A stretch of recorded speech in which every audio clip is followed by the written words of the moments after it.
صواني المسقعة الجميلة مادام بنصور من الصنف ده كتير، يبقى هو صنف مطلوب والعملاء بتوعنا بيحبوه وبيطلبوه دايما. يعني ممكن يكون أنا بصور صنف أنا عملته المرة اللي فاتت العميل وعاملينه المرة دي لنفس العميل، لأن العميل حابب الصنف ده وأحيانا بيبقى عملاء مختلفين.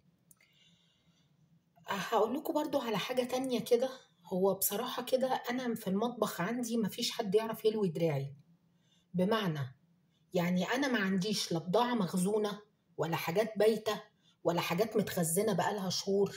كل حاجة عندي فريش.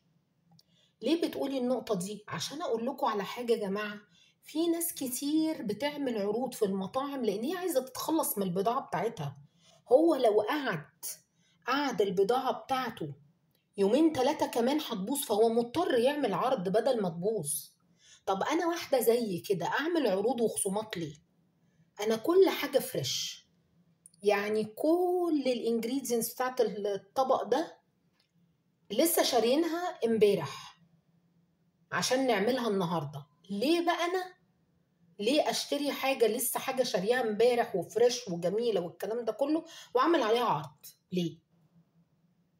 فنعقلها كده. يعني الناس اللي هي لازم تبقى بتعرف كده العروض دايما هتلاقي فيها حاجه ناقصه في العروض. في اسباب تانية، اسباب تسويقية، ناس عايزة تسوق شغلها الكلام ده كله، بس غالبا في بعض الاماكن بيعمل عروض عشان خاطر عايز يتخلص من المخزون عنده، مش عايز البضاعة اللي عنده تقعد كتير. انا بقى ما بيتلويش دراعي.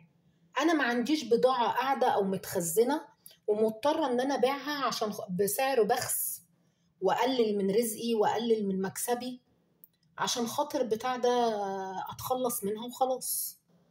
فوانت بتتعامل مع مطبخي خليك واثق انك بتاخد اكل فريش، وحرام ان انا اعمل عليه عروض.